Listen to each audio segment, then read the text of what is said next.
Hello everyone. गांव वाले गुरुजी के यूट्यूब चैनल पे आप लोगों का स्वागत है। आशा करते हैं आप लोग अच्छे होंगे, स्वस्थ होंगे, पढ़ाई कर रहे होंगे। आज हम लोग बात करेंगे हिंदी भाषा पे। बहुत छोटा सा परिचय होगा।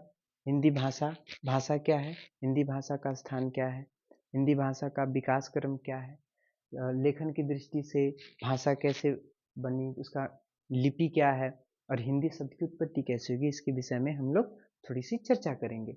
आइए देखते हैं हम लोग। भाषा भाषा संस्कृत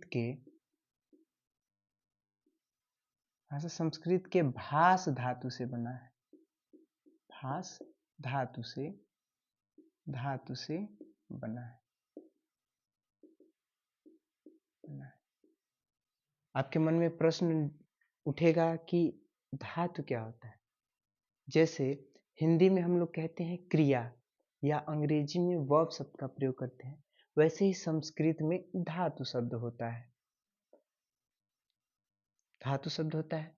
अब भास शब्द का अर्थ क्या होता है? भास शब्द का अर्थ होता है कहना या प्रकट करना। कहना या प्रकट करना। अब हमारे मन में प्रश्न उठेगा कि हम क्या कहते हैं या क्या प्रकट करते हैं। किसी भी वस्तु या किसी भी दृश्य को देखकर या किसी भी व्यक्ति से हम लोग क्या कहते हैं, क्या बातें करते हैं। तो जो हमारे अंदर भावना या विचार या जो भी सोचते हैं हम लोग, जो विचार उत्पन्न मन में उत्पन्न होता है, वही तो हम लोगों से कहते हैं, वही तो हम लोगों के सामने प्रकट करते हैं, प्रदर्शित करते हैं। तो इसके अनुसार परिभाषा निकल के सामने आया कि भाषा एक साधन मात्र है जिसके द्वारा हमारे विचार प्रकट होते हैं या निकलते हैं। तो हम परिभाषित कर सकते हैं भाषा को जिस माध्यम के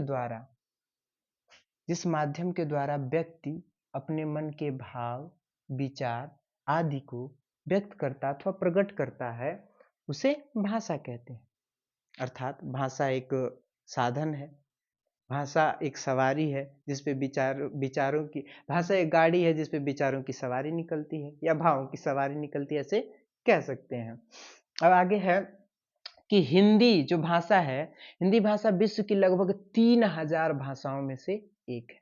विश्व में जितनी भाषा, लगभग 3000 के आसपास की भाषाएं बोली जाती हैं, उसमें से एक प्रमुख भाषा हिंदी भी है, जिसके द्वारा लोग एक दूसरे से बात करते हैं, अपने विचारों को प्रकट करते हैं, बताते हैं। आगे है भाषा परिवार के आधार पे। भाषा परिवार के आधार पे हिंदी भारोपीय परिवार की भाषा है।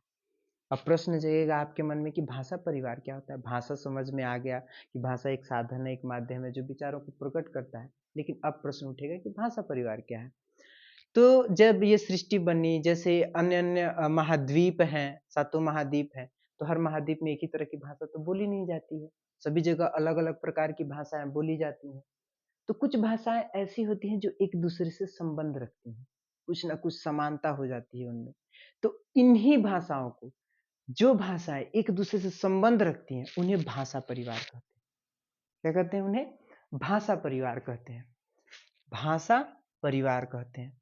और भारत में 4 भाषा परिवार प्रचलित है। 4 भाषा परिवार प्रचलित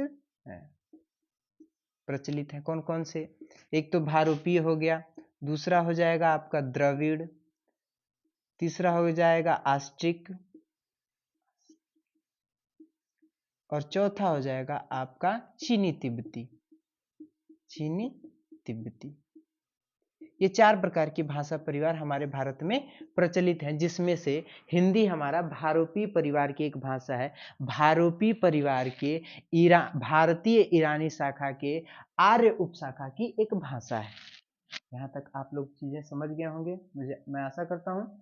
आगे है हिंदी भाषा का विकास क्रम। जो हम इस समय भाषा का उपयोग करते हैं हिंदी भाषा में, जैसे मैं हिंदी की भाषा का प्रयोग कर रहा हूँ इस समय, क्या ये भाषा प्राचीन समय से ऐसे ही थी? आपके मन में प्रश्न उठेगा। तो इसका उत्तर है नहीं। हिंदी भाषा की आदि जननी संस्कृत से हिंदी की उत्पत्ति हुई, और संस्कृत विभिन्न पहलुओं से गुजरते हुए अब तक की भाषा में पहुंचा। आइए हम उसको देखते हैं कैसे ये पहुंचा। सबसे पहले संस्कृत का उपयोग किया जाता था। संस्कृत एक देववाणी जिसे कहा जाता है, इसका उपयोग किया जाता था। संस्कृत आगे चल के दो भागों में बटा, एक वैदिक संस्कृति, एक वैदिक संस्कृत और एक लौकिक संस्कृत। वैदिक संस्कृत का समय काल था 1500 ईस्वी से 1000 ईस्वी पूर्व। 1500 ईस्वी से 1000 ईस्वी पूर्व। इसमें वेदों का अध्ययन किया जाता था, वेदों की बातें लोग किया करते थे, वेदों को पढ़ा जाता था, वेदों का अध्ययन अध्यापन किया जाता था। और चारों वेद कौन कौन से थे? एक था ऋग्वेद, यजुर्वेद, तीसरा था सामवेद, अथर्ववेद। चूंकि वेदों के बारे में हमको नहीं जानना है, लेकिन यहाँ पे वैदिक संस्कृत में वेदों का अध्ययन अध्यापन का कार्य चलता था और इसके उच्च कुल के लोग, उच्च विद्वान लोग इसका अध्ययन अध्यापन करते थे। उसके बाद ये कुछ समय पश्चात लगभग 500 साल गुजरने के बाद ये परिवर्तित हुआ लौकिक संस्कृत में। जब कुछ आम लोगों से मिला, भाषा मिली जुली, तो परिवर्तित होते होते लौकिक संस्कृत में परिवर्तित हो गया। और इसका समय काल था 1000 ईस्वी पूर्व से 500 ईस्वी पूर्व। इसका समय काल था 1000 ईस्वी पूर्व से 500 ईस्वी पूर्व। और लौकिक संस्कृत के को दो अन्य नामों से भी जाना जाता है, जैसे उत्तर संस्कृत और एक ब्राह्मण संस्कृत ब्राह्मण संस्कृत के नाम से भी जाना जाता है। अब यह लौकिक संस्कृत अभी भी जनमानस की भाषा नहीं थी, आम बोलचाल की भाषा नहीं थी, और यही परिवर्तित होते हुए आगे बढ़ी पाली भाषा में। लोग पाली भाषा में इसका उपयोग करने लगे, ये सब भाषा परिवर्तित हो गई। ठीक, और इसका समय काल बना 500 ईस्वी पूर्व से प्रथम शती या प्रथम शताब्दी। पाली भाषा आप लोग नाम सुने होंगे, महात्मा बुद्ध ने अपने सभी उपदेश पाली भाषा में दिए, और ये प्रथम ऐसी भाषा थी जो जनमानस की भाषा थी, जनसाधारण की भाषा थी।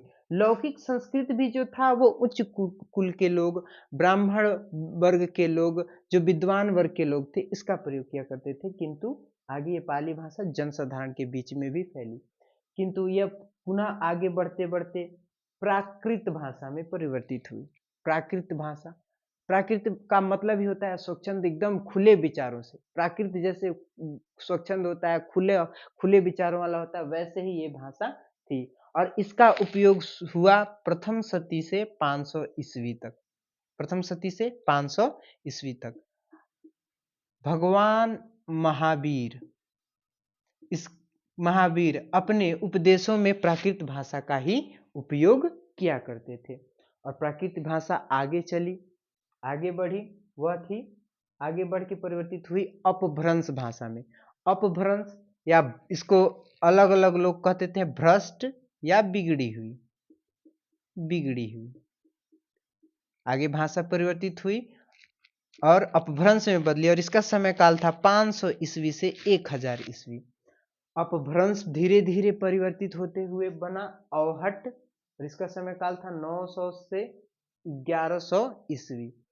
और यही अवहट भाषा आगे परिवर्तित होके बना प्राचीन हिंदी या प्रारंभिक हिंदी।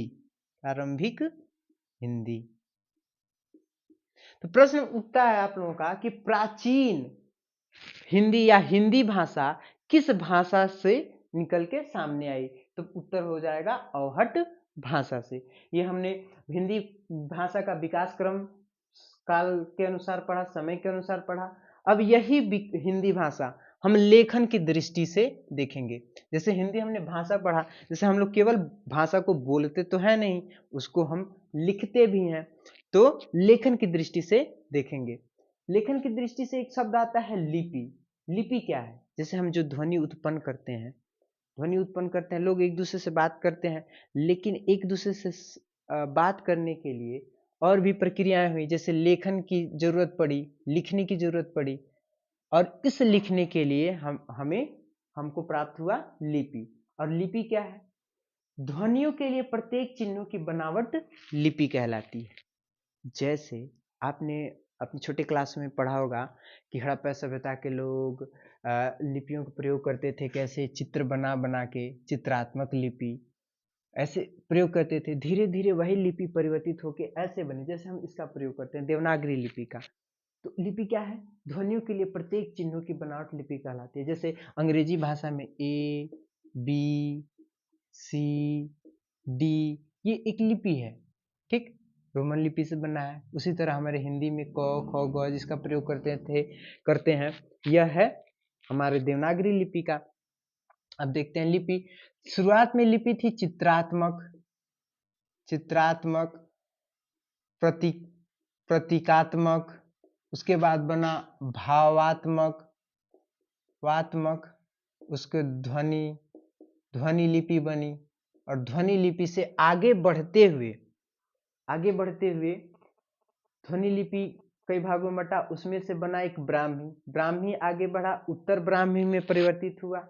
उत्तर ब्राह्मी बना आगे बढ़ के गुप्त लिपि में, और गुप्त लिपि परिवर्तित हुआ सिद्ध मात्रिक में, और सिद्ध मात्रिक परिवर्तित हुआ आगे बढ़ते हुए कुटिल लिपि में। कुटिल लिपि से बना नागरी लिपि, और नागरी लिपि परिवर्तित होते हुए बना पश्चिमी नागरी, और अंततः हमें प्राप्त हुआ अपनी भाषा का लिपि देवनागरी, जिसका हम लोग प्रयोग हिंदी में करते हैं। आशा करता हूँ यहाँ तक आप लोगों को अच्छी तरीके से समझ में आया होगा। अब देखते हैं हिंदी शब्द की उत्पत्ति। आप लोग भूगोल आदि विषयों में पढ़े होंगे कि नदियों के क्रम में हमारे हिमालयी क्षेत्र में एक नदी बहती है, सिंधु नदी। जब पानी के जहाज़ों पानी के रास्ते व्यापार नहीं होते थे, तो उन देशों से, उन्हीं तरफ से, यानी उत्तर की तरफ से, भारत के उत्तर की तरफ से, जो ये भारत का है नक्शा आप लोग देख सकते हैं ध्यान से, इधर सिंधु नदी बहती है, ऐसे पाकिस्तान की तरफ चली जाती है, तो इधर से व्यापार हुआ करते थे। चीन वगैरह सारे व्यापार करते थे, धरातलीय मार्ग से व्यापार करते थे। और सोने की चिड़िया भारत पहले से ही था, व्यापार के लिए दूर दूर देशों से लोग आते थे। तो उस समय ईरान जिसे फारस भी कहा जाता है, फारस से भी लोग सिंधु नदी के पास आते थे व्यापार करने के लिए। तो फारस में ईरानी लोग